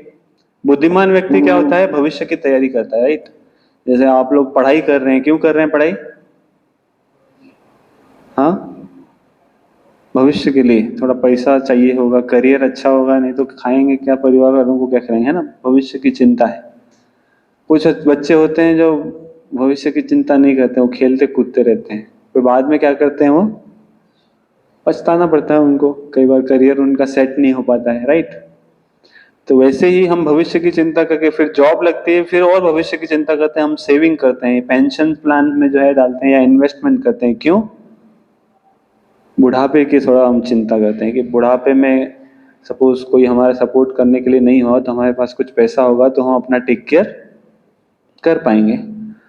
वैसे ही जिन लोगों के पास आत्मा का ज्ञान होता है वो मृत्यु के बाद की भी प्लानिंग भी करते हैं कि मृत्यु के बाद जो है 84 लाख के शरीर हैं, कम से कम पशु योनि में तो हम ना जाएं क्योंकि वहां पे बहुत कष्ट है, कम से कम मनुष्य शरीर मिले, हो सके तो और ऊपर एलिवेट हो सके, तो वैसे हमें कार्य करने चाहिए। तो बुद्धिमान व्यक्ति क्या होता है, आगे की प्लानिंग करता है, और जिसके पास भगवत गीता से ज्ञान प्राप्त करके बुद्धिमान हो जाता है वो क्या कहता है, मृत्यु के बाद की तैयारी भी करता है। तो प्रश्न उठता है कि ठीक है, आत्मा मरती नहीं है, उसको अगला शरीर मिलेगा, तो किस आधार पे मिलता है कि नहीं? अगर वो आधार हमें पता हो गया किस बेसिस पे मिलता है तो हम क्या करेंगे, तैयारी करेंगे उस हिसाब से। तो ये श्लोक है भगवत गीता का, आप मेरे पीछे दोहरा सकते हैं। यम यम वापि स्मरन् भावम त्यजत्यन्ते कलेवरम तम तमेवेति कौन्तेय सदा तद्भाव भाविता। तो भगवान श्री कृष्ण कह रहे हैं यहाँ पे कि हे कुंती पुत्र, व्यक्ति मृत्यु के समय जिस चेतना को प्राप्त होता है अगला जन्म उसको वैसा ही मिलता है। Whatever state of being he remembers when he quits his body, O son of Kunti, that state he will surely get. इसको बोलते हैं लॉ ऑफ लास्ट थॉट। जैसे लॉ ऑफ ग्रेविटी होता है, वैसे भगवान यहाँ पे बता रहे हैं कि लॉ ऑफ लास्ट थॉट, अंत के समय में जैसे आपका विचार होगा अगला शरीर आपको वैसा मिलेगा। जैसे यहाँ पे उदाहरण दिया गया है।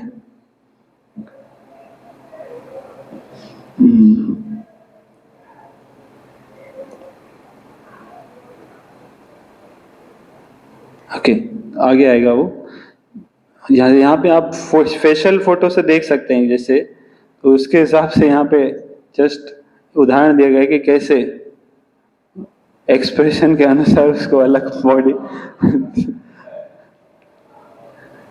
तो वास्तविकता में ऐसा है कि जैसे हम कार्य करते हैं वैसा हमें अगला शरीर प्राप्त होता है। भगवान भगवत गीता में बता रहे हैं कि जिस समय हम मृत्यु हमारी होती है तो हमारे अंदर मन में क्या विचार, कैसी हमारी इच्छाएं हैं और किस तरीके के हमारे कर्म हैं, उसके आधार पे हमें अगला शरीर मिल जाता है। ये दो फैक्टर क्या करते हैं, डिसाइड करते हैं कि हमारा अगला शरीर कौन सा होगा।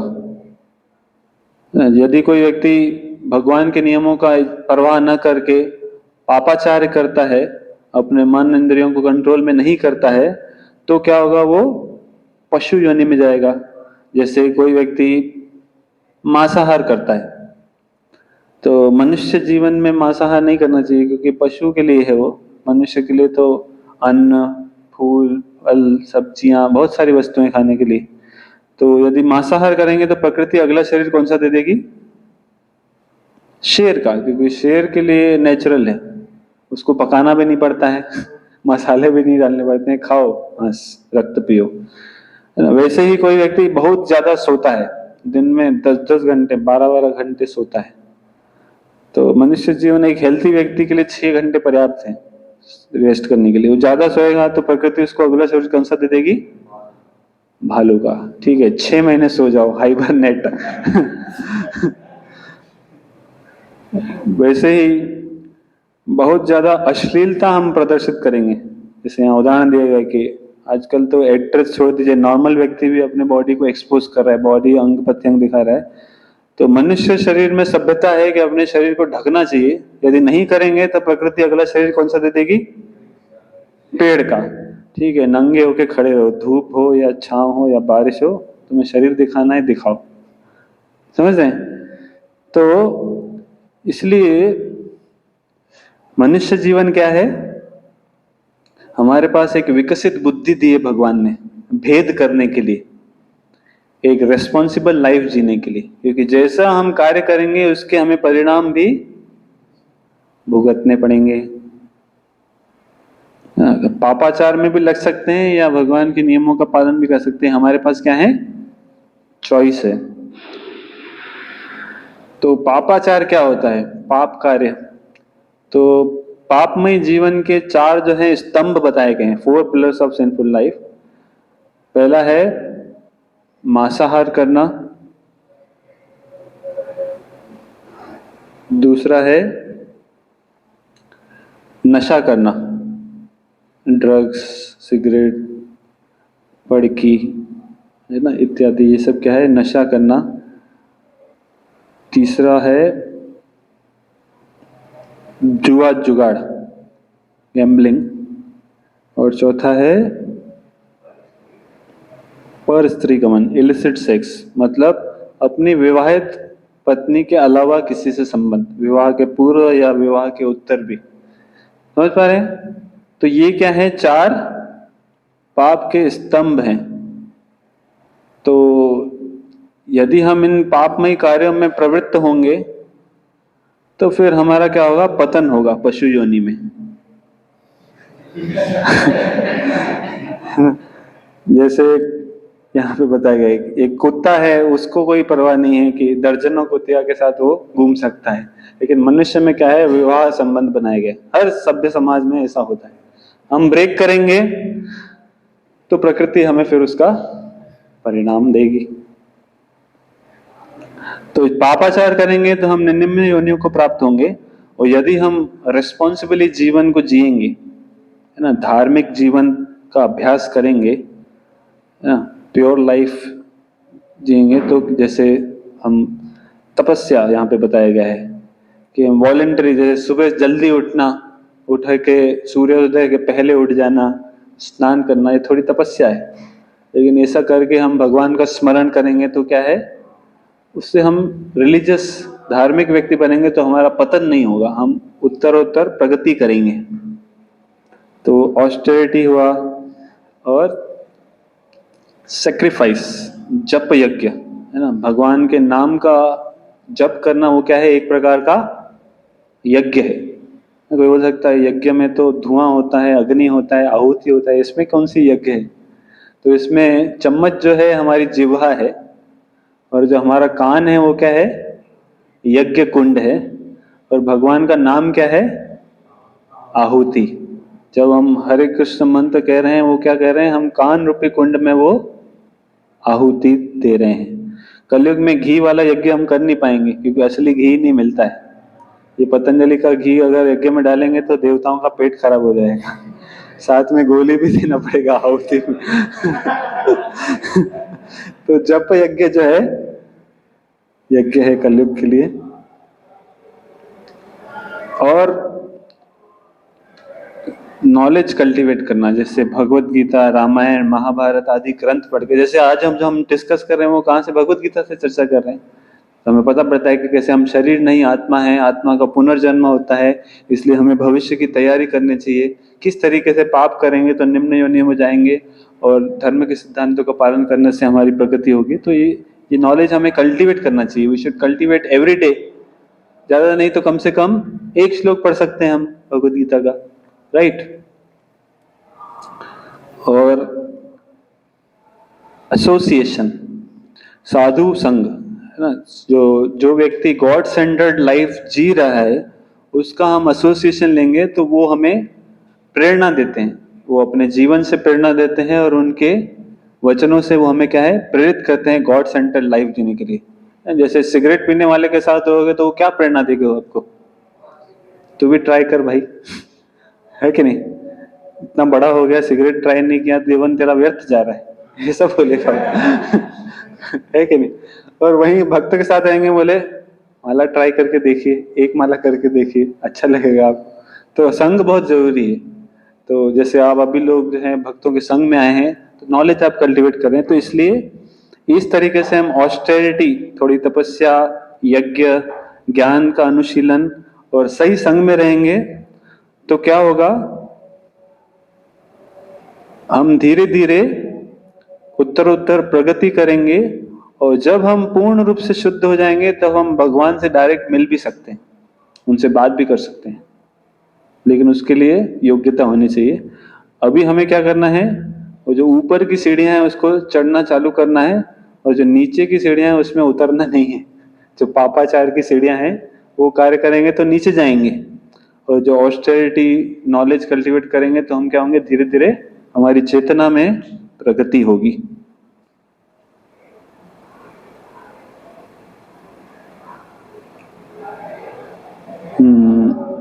तो हम एक लास्ट पॉइंट डिस्कस करके सेशन को एंड करेंगे कि ये सोल का जो नॉलेज है इससे क्या प्रैक्टिकल बेनिफिट्स हैं। तो जैसे फर्स्ट बेनिफिट है, we acquire divine assets and freedom from demonic asset. जैसे ये एक व्यक्ति बोला, I don't care who thinks what about me, enjoy eat drink and be merry, who cares, whatever others have to cry or get fried, as long as I get things my way। तो ये व्यक्ति क्या बोल रहा है कि मुझे दूसरों से क्या लेना देना, खाओ पियो मजे करो, दूसरे जाए भाड़ में, मुझे मजे करना है। लेकिन जो व्यक्ति आत्म तत्व से वित्त है, जानता है, वो क्या बोलेगा कि मेरे जो अभी के कार्य हैं वो मेरा भविष्य का अच्छा या बुरा भविष्य निर्धारित करेंगे, इसलिए मुझे दूसरों के साथ भी भगवान के बच्चों के जैसा ही प्रेम करना चाहिए। और मुझे नकारात्मक गुण जो हैं, जैसे अहंकार, झूठ बोलना, चिल्लाना, दूसरों को कष्ट पहुंचाना, इसको छोड़ के दूसरों को मदद करना चाहिए, इससे मेरा मन शांत होगा। तो ये ज्ञान कब आएगा, जब हम आत्म तत्व में विश्वास करेंगे। जब आत्मा, पुनर्जन्म, भगवान पे पता ही नहीं है तो जाए भाड़ में दुनिया, मुझसे मतलब। तो ये पहला बेनिफिट है कि जब आपके पास आत्मज्ञान आता है तो आप क्या करते हैं, दैवीय गुण, डिवाइन एसेट्स कल्टीवेट करने का प्रयास करेंगे, और उसके लिए आपको इम्पिटस मिलता है, इंस्पिरेशन मिलता है। अगर नहीं होगा तो क्या आप डेमोनिक क्वालिटीज, राक्षसी गुण विकसित करते जाएंगे, स्वार्थी बनते जाएंगे, दूसरों के बारे में चिंता नहीं करेंगे। ठीक है, ये पहला बेनिफिट। दूसरा है freedom from lamentation, illusion and fear. तो भय, भ्रम और जो विलाप हम करते हैं उससे मुक्ति हो जाती है आत्मा के अंदर। जैसे एक स्त्री थी, बहुत मोटी थी, वो इसी तरीके के सेमिनार में बैठी थी आत्मा का ज्ञान, विज्ञान के बारे में। जब ये सेमिनार खत्म हुआ तो वो स्त्री जाके वो स्पीकर को जाके धन्यवाद कहते हैं कि बहुत बहुत धन्यवाद स्वामी जी, आपने बहुत अच्छा बताया। इसको सुन के मेरी चिंता खत्म हो गई। बोले क्या चिंता खत्म हो गई? बोले मैं बहुत मोटी हूँ और मैं बहुत प्रयास कर रही थी पतली होने का, फिर भी नहीं हो पा रही थी। तो लोग मुझे चिढ़ाते भी थे, लेकिन जब मुझे पता पड़ा कि मैं शरीर नहीं आत्मा हूं तो मैं चिंता मुक्त हो गई कि शरीर तो क्या है, केवल एक ड्रेस है ना। ड्रेस में थोड़ा सा कुछ खराबी हो जाए तो हम क्या हो जाते हैं, ज्यादा चिंतित होते हैं क्या? हो जाएंगे यदि नई ड्रेस होगी तो जैसे आप नई ड्रेस पहन के रूम में एंटर कर रहे थे तो दरवाजे से कील निकली हुई थी और आपकी कील में अटक गई शर्ट, और शर्ट फट गई, आपका हृदय भी क्या हो जाएगा, फट जाएगा क्यों? क्योंकि शर्ट के साथ आपने पहचान बना ली अपनी, मेरी शर्ट नहीं खरीदी थी अभी पुरानी होगी तो अच्छा हुआ नहीं खरीद लेंगे, है ना। तो हम शरीर से अपनी पहचान बनाते हैं तो हमें भय होता है शरीर से संबंधित। जैसे ये व्यक्ति भयभीत है कि मैं मैथमेटिक्स का पेपर चौथी बार दे रहा हूं, अभी तो मैं गया, इस बार भी आशा नहीं है पास होऊंगा, क्या होगा, दूसरे सब्जेक्ट मैं कभी पास कर पाऊंगा कि नहीं, इस तरीके से वो विचार कर रहा है। अच्छा हुआ कि मैं अपना जरूरी अंत कर दूं, पेपर तो मैं निकाल नहीं पाऊंगा और माता पिता छोड़ने नहीं देंगे ये सब्जेक्ट। तो इस तरीके से ये विचार कर रहा है। जिसके पास आत्मा का ज्ञान है वो क्या सोच रहा है, Oh, I got failed marks in the mathematics paper. I need to take someone's help to clear it next time. Maybe I'll go to Arvind, who is smart in mathematics. He will help me. तो ये क्या बोल रहे हैं कि आशावादी हैं, खाली अपने टैलेंट्स को देख के या अपने शरीर को देख के वो निराश नहीं हो रहे, क्योंकि उनके आशा किस आधार पे है कि शरीर और हमारे टैलेंट्स क्या है, वो तो केवल ड्रेस से संबंधित है। मैं इनसे क्या हूं, अलग हूं, आई एम स्पिरिट सोल। तो इसलिए वो क्या है, भय से, चिंताओं से मुक्त हैं। जैसे अर्जुन भगवत गीता की शुरुआत में क्या थे, चिंतित थे, लेकिन भगवत गीता सुनने के बाद क्या हो गए, चिंता मुक्त हो गए, ही वॉज क्लियर। तीसरा बेनिफिट है यूनिवर्सल ब्रदरहुड, विश्व बंधुत्व। जैसे बहुत सारी लड़ाई होती है ना, हिंदू मुस्लिम, ब्लैक लाइफ मैटर्स और चाइना इंडिया, ये सब क्या है, अलग अलग लोगों में झगड़ा होता है। किस आधार पे होता है, शरीर के आधार पे है। कोई अफ्रीकन शरीर के साथ जन्मा है और कोई वेस्टर्न बॉडी अमेरिकन शरीर में जन्मा है, व्हाइट बॉडी में, तो बोलते हैं कि तू गोरा के काला, तू नीच है मैं उच्च हूं। आत्मा तो वही है भाई, है कि नहीं? या किसी का जन्म पाकिस्तान में हुआ और किसी का जन्म भारत में हुआ कि हम दुश्मन हैं, भाई आत्मा तो वही है ना? तो जिस व्यक्ति के अंदर आत्मा का ज्ञान होगा, यहाँ पे जैसे बताया गया है कि ब्लैक व्हाइट जर्मन ज्यू, जर्मन और ज्यूस के बीच में भी बहुत बड़ी हिस्ट्री है। जर्मन लोगों ने क्या किया था, ज्यूस लोगों का जेनोसाइड किया था। करीब 10 लाख ज्यूइश लोगों को उन्होंने क्या किया था, मार दिया था। लेकिन इस पिक्चर में क्या है, जर्मन और ज्यूस दोनों साथ में आप ये नाच पा रहे हैं, क्यों? Based on the knowledge of spirit souls. ये गोरा काला, भारतीय पाकिस्तानी, हिंदू मुस्लिम, गरीब अमीर, एजुकेटेड रिलेटेड, ये सब क्या करते हैं, डिफरेंसेस हमें डिवाइड करते हैं। लेकिन आत्मा का ज्ञान क्या करता है, हमें यूनाइट करता है।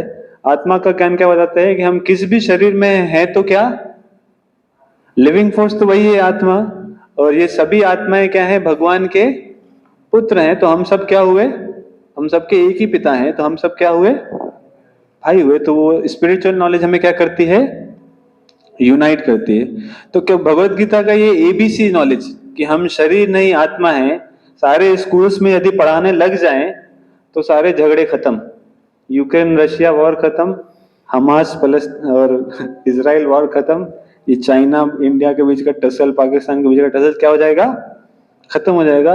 Look at the power of one knowledge of Bhagavad Gita. एक पॉइंट कि we are not this body, we are soul, universal brotherhood आ जाए उससे। और लास्ट पॉइंट हम डिस्कस करके एंड करेंगे कि हमें जीवन में एक सकारात्मक दृष्टिकोण मिलता है जब हमें आत्मा का ज्ञान मिलता है। Instead of blaming my friend for not being cooperative, let me learn to help him and be more kind and courteous with him. है ना? तो हमारे साथ कोई बुरा करता है तो बोलता है उसने मेरे साथ ऐसा कर दिया, ये ऐसा ही है, ये ऐसे ही स्वभाव है उसका। इस तरीके से ब्लेम करने के बजाय हम क्या बोलेंगे कि ये भी बंधुत्व तो आत्मा ही है, इसके अंदर भी सारे सद्गुण हैं, अभी गलत तरीके से एक्ट कर रहा है, कम से कम मैं उसके साथ अच्छे से बर्ताव करता हूं, तब तो चांसेस हैं कि वो भी बदलाव करेगा। मैं भी ईंट का जवाब पत्थर से दूंगा तो वो पत्थर का जवाब तोप से देगा है कि नहीं? तो इस तरीके से बुद्धिमत्ता से काम कौन करता है, टॉलरेंस, पेशेंस कौन शोकेस कर पाता है, जिसको स्पिरिट सोल का नॉलेज होगा। नहीं तो क्या बोलेंगे, सब स्वार्थी हैं इस जीवन में, कोई मेरे साथ सहयोग नहीं कर रहा है, अकेला पड़ गया हूं मैं, दिखा दूंगा एक बार मुझे थोड़ी सी शक्ति आने दो, सबको चुन चुन के बदला इस तरीके का विचार कौन रखेगा? ये नेगेटिव आउटलुक है लाइफ का। जिसके पास आत्मा का ज्ञान नहीं है, वो नहीं देख पा रहा है कि ये बैड क्वालिटीज के पीछे अंतर्गत पोटेंशियल सोल, उसके अंदर तो गुड क्वालिटीज ही है कि नहीं? तो ये यहाँ पे हम एंड करते हैं। तो आज हमने चर्चा किया कि कैसे हम खाली मैटर नहीं है, वी आर स्पिरिट सोल। फिर हमने देखा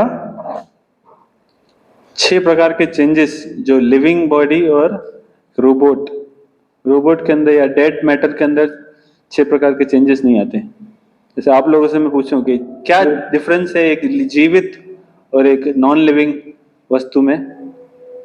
तो चेतना और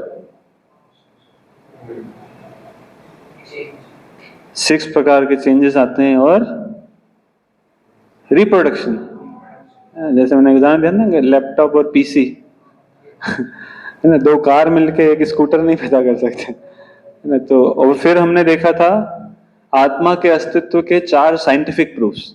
कौन कौन से थे वो? पहला कॉमन सेंस से, हम लॉजिक से देखा था कि कोई व्यक्ति चला जाता है तो बोलते वो चला गया। चला कौन गया?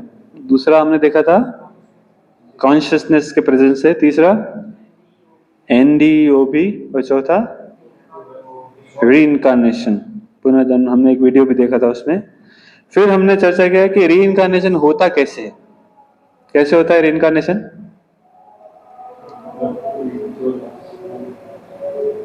जैसे हम रोज सुबह उठ के ड्रेस बदलते हैं, आत्मा मृत्यु के समय शरीर बदल देता है। किस आधार पे अगला शरीर मिलता है? दो आधार पे। क्या है वो? Desires and good and bad. Your good name? Priyansh. Priyansh को बहुत कुछ याद है। Thank you Priyansh for being attentive. और फिर हमने देखा साइंस ऑफ सोल के प्रैक्टिकल बेनिफिट्स क्या है। क्या क्या बेनिफिट्स हैं? हमें आत्मा को ज्ञान मिल तो क्या, हमें क्या लेना देना? सेशन के बाहर जाके बोले कि क्या सीखा भाई, बस टाइम पास हो गया। ऐसा क्या लाभ मिलेगा आत्मा के ज्ञान से हमें? Positive attitude. ओके, यहाँ पे लास्ट स्लाइड सामने देखिए, उन्होंने पहले ही पकड़ लिया। बाकी तीन बताइए आप, और क्या बेनिफिट है? नया दृष्टिकोण। ये तो पॉजिटिव दृष्टिकोण मिल गया ना, वही तो पॉइंट हो गया। और हाँ, यूनिवर्सल ब्रदरहुड। कैसे, थोड़ा सा एक्सप्लेन कर सकते हैं?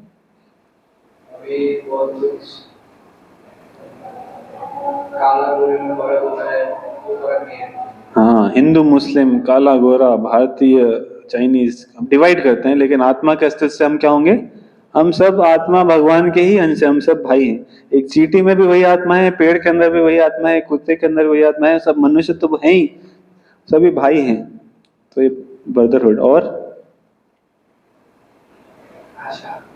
हाँ, हम भय और निराशा से बाहर निकल सकते हैं। वो मैंने उस उदाहरण दिया, एक मोटी स्त्री, और ये मैथमेटिक्स में बार बार फेल हो रहा था, निराश होकर सुसाइड करने का सोच रहा था। लेकिन आत्मा का अस्तित्व से पता पड़ता है कि ठीक है, खाली ये बॉडी का ही थोड़ा सा टैलेंट है, निराश होने की जरूरत नहीं। और last, we develop divine qualities. जो आसुरी गुण है उसको हम छोड़ने का प्रयास कर सकते हैं और दिव्य गुणों को विकसित करने का प्रयास करते हैं। ठीक है, तो यहाँ पे हम विराम देंगे। किसी थोड़ा सेशन लंबा हो गया, इसके लिए क्षमा चाहता हूँ। अगली बार हम समय पे समाप्त करने का प्रयास करेंगे। किसी को कोई प्रश्न है जो आज हमने चर्चा किया उस पर?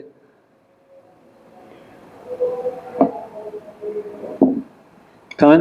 हाँ, यस, आपका प्रश्न। जैसे 84 लाख पूरी होती है, तो वो दुख होने के लिए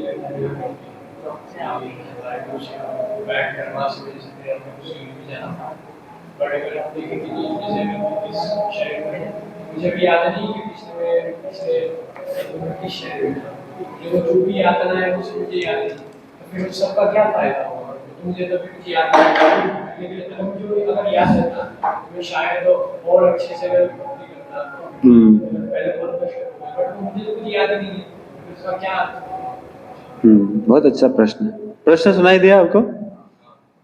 आप लोगों को भी पूछना चाहिए था ये प्रश्न। जैसे मैंने रीइंकार्नेशन का आपको बताया कि कुछ कुछ बच्चों को 2000 केसेस में उनको याद आ गया अपना पास्ट लाइफ। हमें क्यों नहीं याद आता सर? ये बोल रहे हैं कि हम इतने सारे योनियों में घूम के आए हैं, किसको पता, हमें तो याद नहीं है। कम से कम याद रहता तो सुधर जाते अभी। है कि नहीं? ये प्रश्न है उनका। तो मैं, आपका शुभ नाम? देवांश। देवराज। देवराज, परसों आपने दोपहर में क्या खाया था? कौन सी सब्जी थी? याद नहीं है ना? तो 2 दिन पहले का याद नहीं है, आप पिछले जन्म की बात कर रहे हैं। हमारी मेमोरी क्या है? बहुत कम है। 2 दिन पहले का, कल का भी, मुझे तो कल का भी याद नहीं मैंने क्या खाया था। तो फिर आप बोल रहे हैं कि पिछले जन्म में हमने क्या किया था वो याद रखें। तो वो याद रखने के लिए परमात्मा हमारे हृदय में बैठे हैं, वो हमारे सारे एक्टिविटीज का लेखा जोखा रख रहे हैं कि हम कौन कौन से कार्य किए हैं।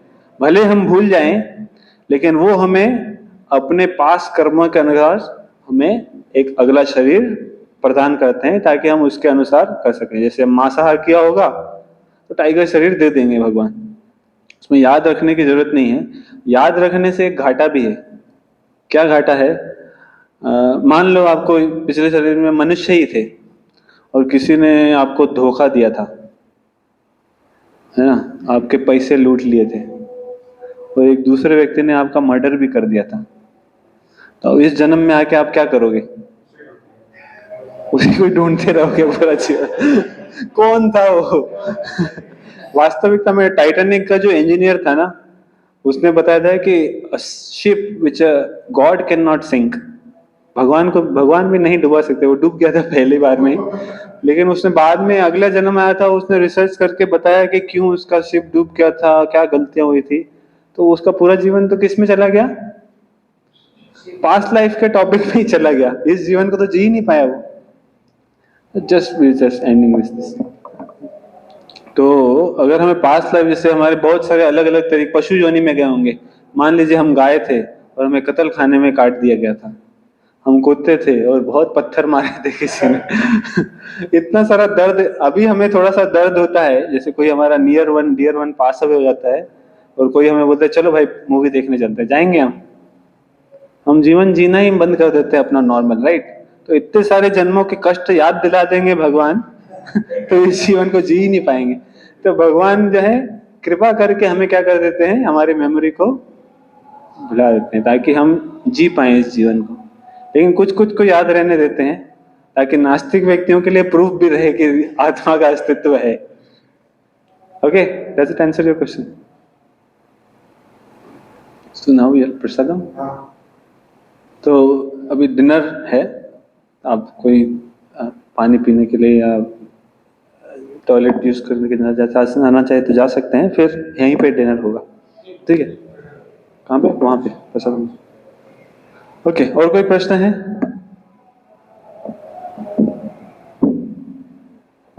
एक प्रश्न है कि हम पिंजरे को तो चमका रहे हैं लेकिन तोते को खिला रहे हैं, तोते के लिए खाना क्या है?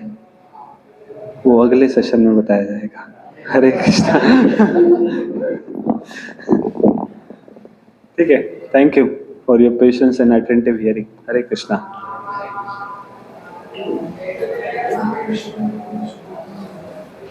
Yeah.